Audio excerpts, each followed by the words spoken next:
Oi, pessoal, tudo bem com vocês? Sejam bem-vindos a mais uma videoaula de Bio. Nessa videoaula, nós vamos encerrar o primeiro bimestre com uma revisão. E nós vamos revisar um pouco mais o módulo 2, que está relacionado a conceitos. É o que eu percebi que vocês erraram mais na nossa avaliação, na nossa primeira avaliação. Talvez vocês erraram não porque vocês não soubessem a matéria, porque vocês sabiam, mas porque não soube interpretar a questão, já foi fazendo sem ler.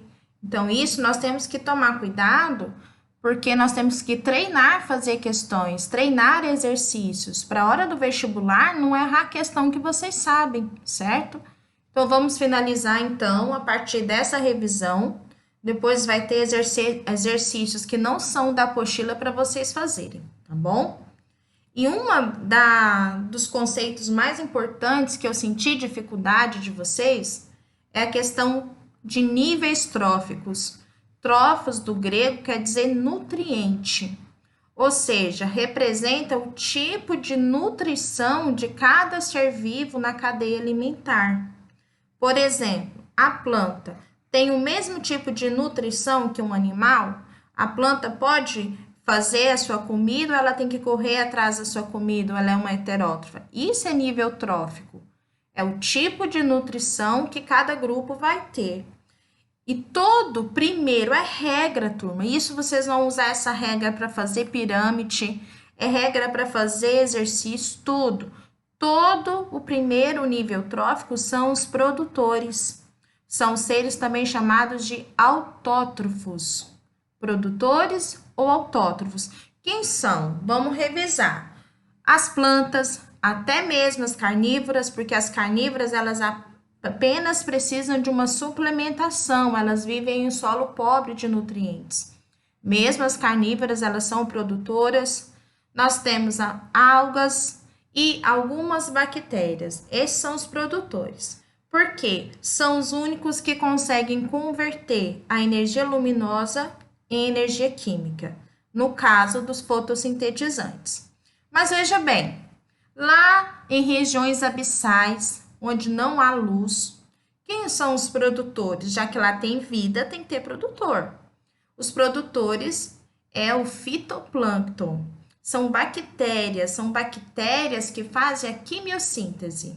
Na verdade, não é bem o fitoplâncton, pode até ser, mas vamos usar o termo bactérias quimiosintetizantes, que utilizam a fonte as fontes termais do fundo oceânico como fonte de energia. Então, revisando, o produtor sempre é o começo do nível trófico, é o primeiro nível trófico. Nós temos plantas, algas e algumas bactérias. Daí nós vamos passar para o segundo nível trófico. O segundo nível trófico são os herbívoros ou os consumidores primários. Os herbívoros necessariamente vão se alimentar dos produtores, certo? Nós temos os herbívoros, os grandes herbívoros da África, os grandes herbívoros da América do Norte, tá? Todos eles se alimentam diretamente dos produtores, certo? O herbívoro, ele é consumidor primário, mas ele é o segundo nível trófico, certo? Depois nós teremos os carnívoros, que é o terceiro nível trófico, certo? Esses carnívoros vão se alimentar diretamente dos herbívoros, e assim que vai passando a cadeia, nós vamos ter os indivíduos chamados de onívoros. Onívoro é quando se alimenta de vários tipos de nutrientes. Por exemplo, a barata. A barata, ela come de tudo. Ela come resto, ela come de tudo. Ela é uma onívora. Muita gente erra em vestibular porque fala que barata é decompositora. Erradíssimo, pessoal. Não pode falar que baratas são decompositoras. E nem minhoca. Minhoca se alimenta de restos de folhas e tudo, mas elas são detritívoras.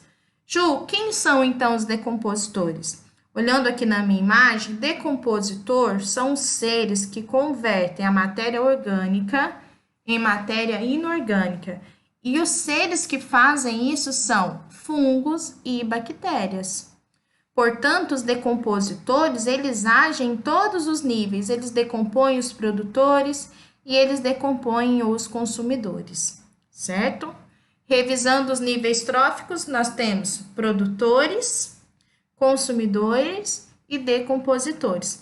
Eu posso falar que o ser humano, ele participa de todos os níveis tróficos? Não, porque nós não somos produtores. Mas quando a gente pega, por exemplo, a bactéria ela pode participar de todos os níveis tróficos. Ela pode ser, por exemplo, produtora, ela pode ser consumidora, quando uma bactéria heterótrofa se alimenta da uma parasita, por exemplo, e ela pode ser também decompositora, tá? Então, as bactérias participam dos 3 níveis tróficos. E relacionado aos níveis tróficos, nós temos que lembrar a diferença da cadeia alimentar aquática. Lá na cadeia alimentar aquática, nós temos a base da cadeia alimentar, é o fitoplâncton. E esse fitoplâncton são seres microscópicos, que são as algas microscópicas. Então, eles sempre serão os produtores, eles sempre serão o primeiro nível, estará sempre na base da cadeia alimentar. E se alimentando diretamente dos produtores, nós temos o zooplâncton, zoo, animal. É a parte do plâncton representada por larvas de peixes, de crustáceos, de moluscos, seres menores que vão se alimentar do fitoplâncton. E isso é uma regra na ecologia. O zooplâncton sempre vai ser considerado um consumidor primário e está no 2º nível trófico. O fitoplâncton sempre vai ser considerado um produtor e está participando do 1º nível trófico, certinho? Aqui eu tenho um exemplo apenas de uma cadeia alimentar, mas nós temos também a teia, que é o que acontece na natureza. É difícil na natureza você ter só uma sequência de um ser vivo que se alimenta do outro apenas. Nós temos isso daqui. E nós estudamos lá em sucessão ecológica, vimos que um ambiente que está em clímax, que está estável, as teias alimentares são mais complexas, são mais dinâmicas, tem mais interações entre os seres vivos. Se eu tiro um elo aqui dessa teia alimentar, você afeta todo o sistema. Por isso que é complicado você retirar, eliminar um ser vivo do ecossistema, porque você vai acabar causando desequilíbrio ao longo dessa cadeia, certo? Essa teia alimentar também nós estudamos. Quando caiu na prova, a maioria acertou, mas colocou que nós tínhamos o consumidor quaternário e não tinha naquela cadeia alimentar da nossa avaliação. Quando nós retornarmos, eu vou mostrar para vocês que não existia o consumidor quaternário, tá bom? Era um pega, era para vocês terem prestado atenção. Bom, aqui nós vimos os conceitos de cadeia alimentar, que é a transferência de energia de um ser para o outro, de níveis tróficos, que é o tipo de nutrição, de consumidores, decompositores e produtores, mas agora nós temos que aprofundar nas pirâmides, que é muito simples. As pirâmides, elas representam graficamente os seres vivos que estão nessa cadeia alimentar, e elas podem ser mostradas a partir de números, pirâmides de números, de quantidade de indivíduos, de biomassa, que é o peso seco, o peso em grama, o peso em quilograma, e a pirâmide de energia, tá? Então, nós temos exceções nessas pirâmides, vocês lembram da aula, e é sempre bom aprender as exceções, porque são as exceções que os vestibulares vão cobrar. Por isso, vamos ficar atento. Não adianta estudar o dia todo se a gente não sabe fazer prova, tá? Então, tem que estudar de forma correta. A primeira é a pirâmide de número. Quando eu tenho a base alargada e o ápice fino, eu falo que é uma pirâmide direta, que a maioria das pirâmides vai ser assim. No entanto, vai ter exceções em que a minha pirâmide não vai ser mais direta e ela vai ser invertida. E é isso que eu quero que vocês entendam, em quais exceções que isso vai acontecer.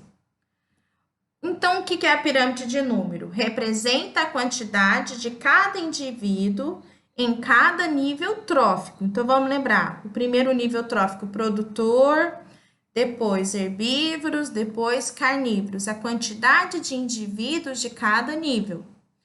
existe mais ou menos uma regra geral. A tendência é, à medida que passa um nível trófico para o outro, a quantidade de indivíduos vai diminuindo. Aqui eu tenho 1000 plantas que servem de alimentos para 300 gafanhotos, que servem de alimentos para 20 aves. Qual que foi a tendência dessa pirâmide? Diminuir o número de representantes e aumentar o peso corporal. Então, quando você bate o olho, base alargada e ápice fino, eu tenho uma pirâmide de número normal, sem exceção nenhuma. No entanto, turma, eu tenho um caso que ela vai ser invertida.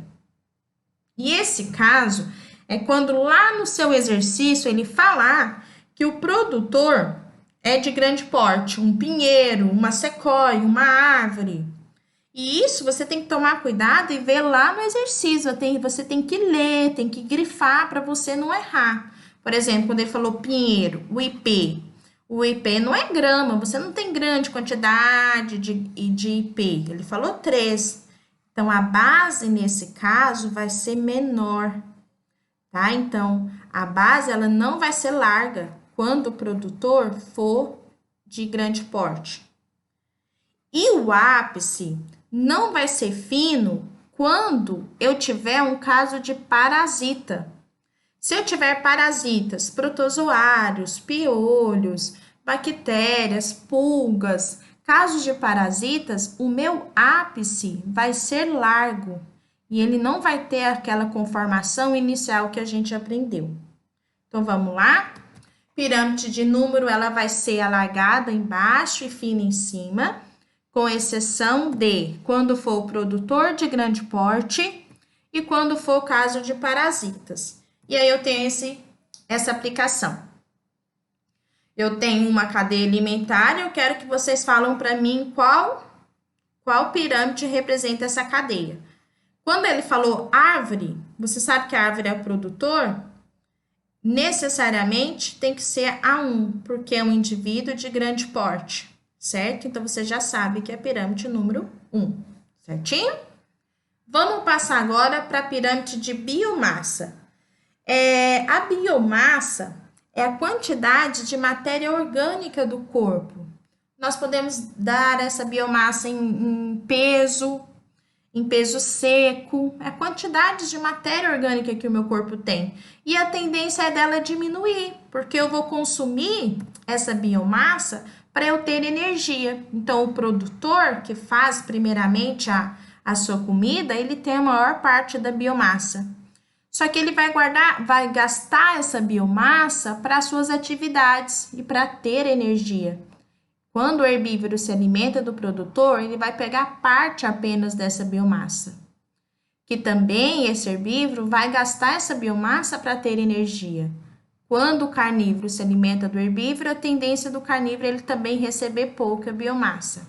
Por isso, pessoal, que as cadeias alimentares não podem ser longas, porque o último nível trófico vai ficar tanto sem matéria orgânica quanto energia, certo?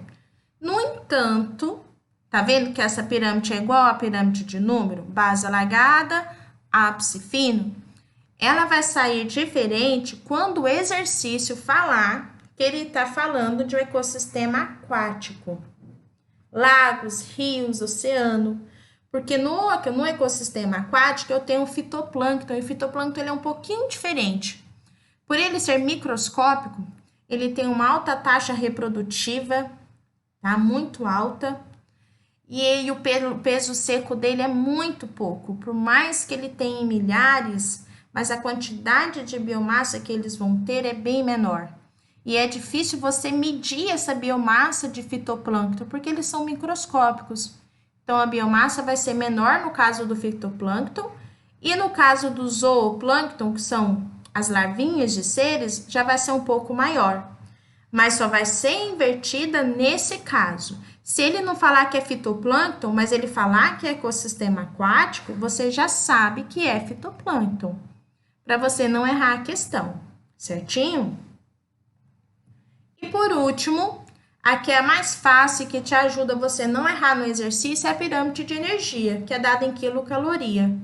Energia é a quantidade, é a disponibilidade de que você tirou da biomassa, o que você, tudo que você vai consumir, vai gastar, e aí você vai ter essa diminuição. Por quê? Porque eu preciso de gastar energia para fazer minhas atividades metabólicas e parte dessa energia vai ser perdida na forma de calor. Então, sempre os produtores terão maior quantidade de energia, que vai gastar parte dessa energia para fazer toda a sua nutrição, todas as suas atividades metabólicas. O consumidor primário vai pegar apenas uma parte dessa energia e assim sucessivamente. E ela vai ser perdida no ecossistema. Portanto, eu falo que o fluxo da energia é unidirecional. Quer dizer que parte do produtor até os consumidores.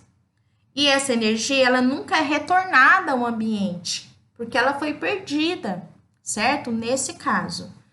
E nós vamos ter, atuando aqui a partir dessa energia, os decompositores, tá? Os decompositores vão encerrar todo esse ciclo.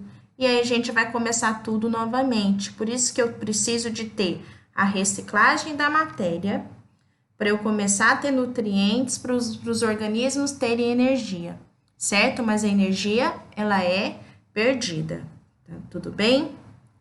E para finalizar a nossa aula, eu tenho essa aplicação, desse jeito cai nas questões, ele te dá uma cadeia alimentar e várias pirâmides para você relacionar. A pirâmide de número, ele quer uma pirâmide de número e de energia para essa cadeia. Quando ele falou capim, você já sabe que não pode ser a 1, porque a 1 está pequeno aqui em cada retângulo. Portanto, tem que ser ou a 2 ou a 3. Mas quando ele falou carrapato, que é um parasita, eu tem que ser a pirâmide 2. Então, portanto, pirâmide de número é pirâmide 2. E a pirâmide de energia é aquela que nunca pode ser invertida, a base é alargada e o ápice é menor. Portanto, é o número 3. Então, pirâmides de número e energia, 2 e 3, respectivamente, certo? Semana que vem, nós vamos começar a falar outros assuntos relacionados à ecologia. Vamos começar a trabalhar biomas.